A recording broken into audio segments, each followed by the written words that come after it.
मैं doctor Dharmendra Kumar, associate professor, department of chemistry, MSG government college Bharatpur. नमस्कार। आज हम अध्ययन करेंगे ऑर्गेनिक केमिस्ट्री के एक टॉपिक एरीन्स एंड एरोमेटिसिटी, अर्थात एरीन तथा एरोमेटिकता। यह इस टॉपिक का पहला वीडियो है और इस वीडियो हम इसके जनरल इंट्रोडक्शन, इसके नामकरण के बारे में बात करेंगे। जैसा कि हम जानते हैं कि एरोमेटिक कंपाउंड ऑर्गेनिक केमिस्ट्री में बहुत ही महत्वपूर्ण रोल निभाते हैं। हाइड्रोकार्बन की सीरीज में हम बात करें एलिफेटिक, एरोमेटिक, और उसमें भी हम जब एरोमेटिक की बात करते हैं तो बेंजीन की बात करते हैं।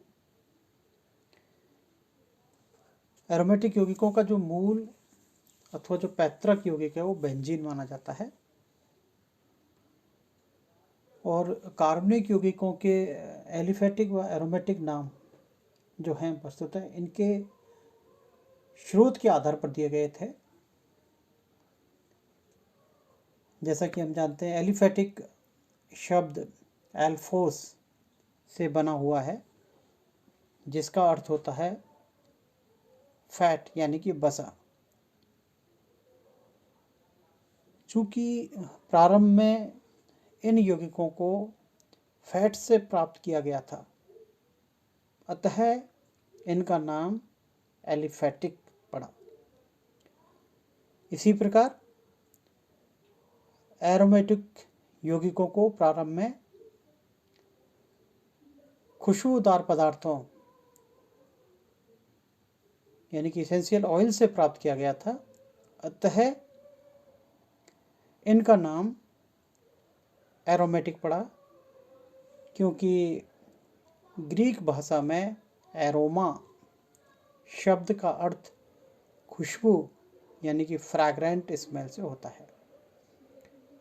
अतः खुशबूदार पदार्थों से पदार्थ ये प्राप्त किए गए, अथवा एक प्रकार की विशेष खुशबू या सुगंध वाले यौगिकों का नाम एरोमेटिक पड़ा।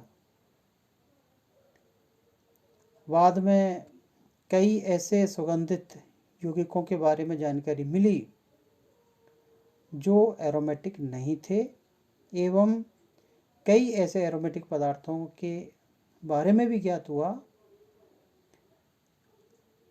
जो उससे भिन्न प्रकृति के रहते थे। अतः वास्तव में अभी ही पदार्थ एरोमेटिक कहलाते हैं, जिनमें विशिष्ट संरचना के साथ साथ कुछ विशिष्ट गुण एवं जो ज़्यादा यानी कि अधिक स्टेबिलिटी को धारित किए हुए रहते हैं।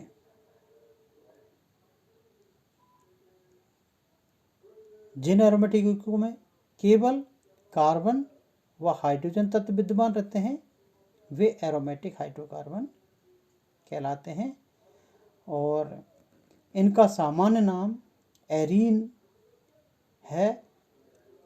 अतः इसमें हम टॉपिक में जो एरीन की बात कर रहे हैं वो यहाँ से हम ले पाते हैं। एरीन भी मुख्यतः 3 प्रकार की होती है। जैसे अगर एक चक्रीय एरीन की बात करें तो उसमें उदाहरण के तौर पर हम बेंजीन और इसके जो सजात होते हैं उनको रखते हैं। बहुचक्रीय पृथक एरीनें होती हैं जहाँ अलग अलग एरीन होती हैं, तो जिस तरह बाइफेनिल जो रहते हैं कंपाउंड रहते हैं वो उसके उदाहरण है। और तीसरा जो रहता है बहुचक्रीय संघनित यानी जो मिली हुई स्ट्रक्चर रहती है एक से अधिक, उनको हम इस श्रृंखला में रखते हैं। जैसे उदाहरण के तौर पर नेफ्थलीन की बात करें।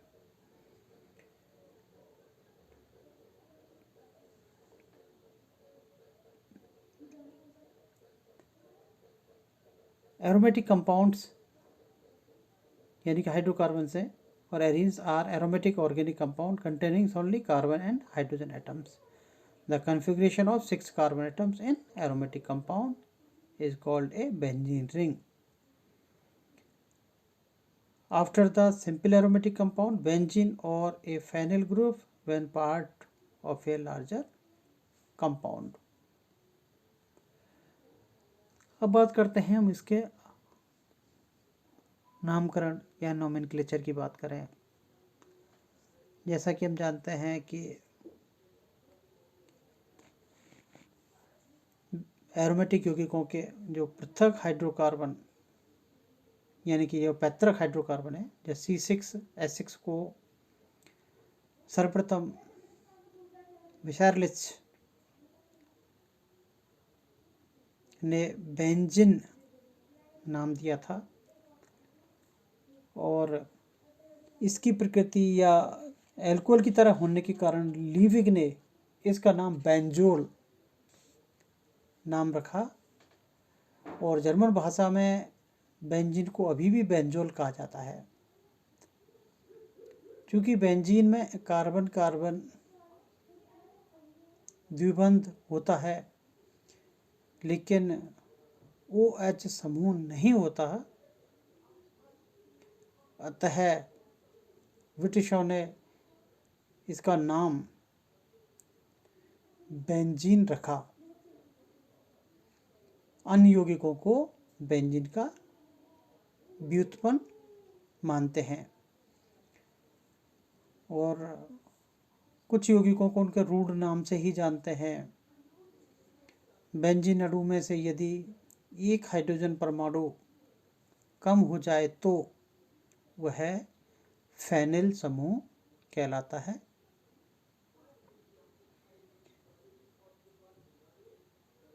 और इसके नाम जो रहते हैं, जैसे अगर साथ साथ रहें तो उसमें कोई स्पेस हम नहीं देंगे। और number of mono substituted benzene derivatives have trivial और special name that are in such common use they have IUPAC sanction। जैसे यहाँ जैसे ब्रोमीन अगर बेंजीन रिंग से अटैच है तो ब्रोमोबेंजीन, यानी कोई स्पेस हम इसमें नहीं देख पा रहे हैं। इसी तरह अगर नाइट्रो समूह है तो नाइट्रोबेंजीन। इसी तरह जब उससे टर्सरी ब्यूटिल समूह जुड़ा रहता है तो उसे टर्सरी ब्यूटिल बेंजीन। एथिल समूह अटैच है तो एथिल बेंजीन। CH3 जब अटैच है तो इसको मैथिल बेंजीन और टॉलुइन नाम दिया जाता है। रूढ़ नामों के आधार पर देखें। OH समूह लगाए तो फिनॉल। NH2 समूह अटैच है तो एनिलीन। CHO समूह है तो बेंजल्डिहाइड। और अगर कार्बोक्सिलिक समूह अटैच है तो बेंजोइक। इसी तरह उसमें क्यूमीन समूह रहता है और इसी का इसको वन मेथिल एथिल बेंजीन भी हम कहते हैं। और अगर एसीटो समूह अटैच है तो उसको एसीटोफिनॉन। इसी तरह अन्य नाम भी हम देख पा रहे हैं इस फिगर में। जैसे OCH3 समूह है तो एनिसॉल नाम हम देते हैं। CH डबल बॉन्ड CH2 है तो इसको स्टाइरीन समूह हम इसको कहते हैं। तो ये सामान्य नाम या उसके फॉर्मूले के आधार पर हम इसको नामकरण देते हैं।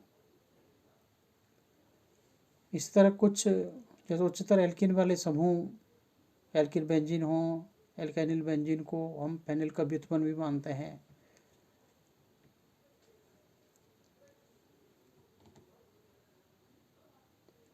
कार्बोक्सिलिक अम्ल, सल्फोनिक अम्ल, amide, ester, aldehyde, ketone, alcohol, phenol, amine आदि ऐसे क्रियात्मक समूह हैं जो प्रायिकता के आधार पर यानी अनुलग्न अथवा पूर्वलग्न के रूप में देखे जा सकते हैं। जैसे C00 समूह है तो पूर्व लग्न इसका कार्बोक्सी लगता है और अनुलग्न के तौर पर इसको OH के रूप में होते हैं। इसी तरह मान लीजिए क्रियात्मक समूह SO3H है तो इसको पूर्व लग्न के तौर पर देखें तो इसको सल्फो वर्ड यूज करते हैं और जब अनुलग्न के तौर पर इसको सल्फोनिक अम्ल यूज करते हैं। इसी तरह CONH2 समूह अगर है क्रियात्मक तो उसको कार्बामोइल कहते हैं पूर्व लग्न के तौर पर, और अनुलग्न के तौर पर इसको एमाइड। और अगर CHO समूह है तो प्रीफिक्स के तौर पर इसको फॉर्मेल और सफिक्स के तौर पर एल्डिहाइड वर्ड को हम यूज करते हैं। तो और भी रहते हैं, जैसे NH2 है तो एमिनो है और एमीन, दो शब्द हम प्रीफिक्स और सफिक्स के आधार पर हम बात करते हैं।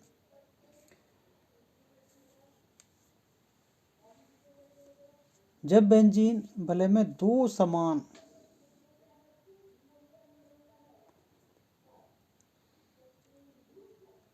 एल्किल समूह जुड़े हुए रहते हैं तो वे डाई एल्किल बेंजीन कहलाते हैं।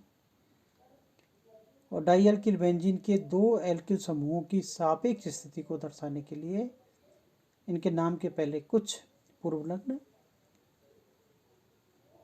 लिखे जाते हैं। जब दो समान या जब दो समूह परस्पर सीमावर्ती समीपवर्ती यानी कि 1-2 पोजीशन पर हों या 1-3 पोजीशन पर हों या 1-4 पोजीशन पर हों तो इसके कुछ आइसोमर्स का नाम दिया जाता है। जैसे अगर ऑर्थो 1-2 पोजीशन पर हों दो समूह तो उसको हम ऑर्थो डेरिवेटिव या आइसोमर कहेंगे। अगर 1-3 पोजीशन पर हैं तो उन्हें मेटा, और अगर 1-4 पोजीशन पर हैं तो उसे पैरा द्वारा प्रदर्शित किया जाता है।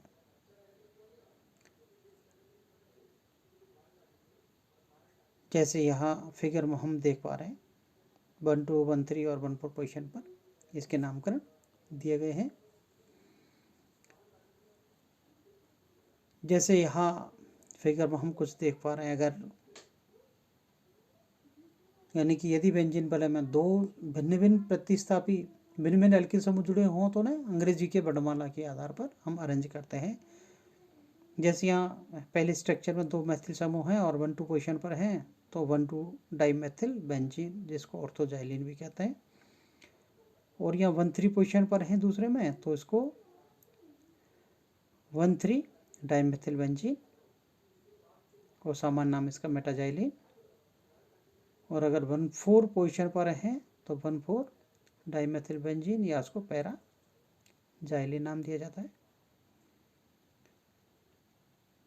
और अगर दोनों में अलग अलग है यानी एल्किल समूह अलग अलग है यानी आइसोप्रोपिल और मेथिल है तो यहाँ हमें ध्यान रखना पड़ेगा उसकी वर्णमाला के आधार पर। तो यहाँ आइसोप्रोपिल को हम वेटेज देंगे मेथिल से, तो 1 आइसोप्रोपिल 4 मेथिल बेंजीन इसका नामकरण दिया जाता है। इसी तरह जैसे 5वीं स्ट्रक्चर में एथिल और मेथिल दो यहाँ प्रतिस्थापित जुड़े हुए हैं तो एथिल की प्रायोरिटी मेथिल से ज़्यादा है वर्णमाला के आधार पर। तो यहाँ 1 एथिल 2 मेथिल बेंजीन और नीचे के नामकरण भी उसके आधार पर व्यवस्थित किए गए हैं। अगर इनके एरिल रेडिकल्स के आधार पर देखें यानी कि एरोमेटिक हाइड्रोकार्बन जो हैं या अर्थात बेंजीन में इनके सजातों को एक सामान्य नाम एरिन भी हम कहते हैं, जैसे हम पूर्व में बात कर चुके हैं। और इनके एक संयोजी मूलक को एरिल मूलक कहा जाता है। जैसे यहाँ नामकरण में हम देखें अगर वहाँ से एक हाइड्रोजन को रिप्लेस किया जाता है तो C6H5 इसका मूलक बना और इसका नाम फेनिल। और अगर दो हाइड्रोजन का रिप्लेसमेंट किया जाए तब इसका नाम फेनिलीन। इसी तरह अगर टोलुइन है और वहाँ जो CH3 समूह से एक हाइड्रोजन का रिप्लेसमेंट है तो उसको बेंजिल, और वहाँ से 2 हाइड्रोजन का CH3 समूह जो अटैच है बेंजीन से, उससे 2 हाइड्रोजन का रिप्लेसमेंट है तो उसे बेंजल या बेंजिलिडीन कहा जाता है। और अगर तीनों का रिप्लेसमेंट हो तो उसे बेंजो नामकरण दिया जाता है। इसी तरह अन्य भी यहाँ संरचनाएं हम देख पा रहे हैं, इनको भी नामकरण या इनके जो सामान्य नाम है उनके आधार पर जाना जाता है, जो कि एक अति महत्वपूर्ण है और इनको हमें जानना अति आवश्यक होता है। धन्यवाद।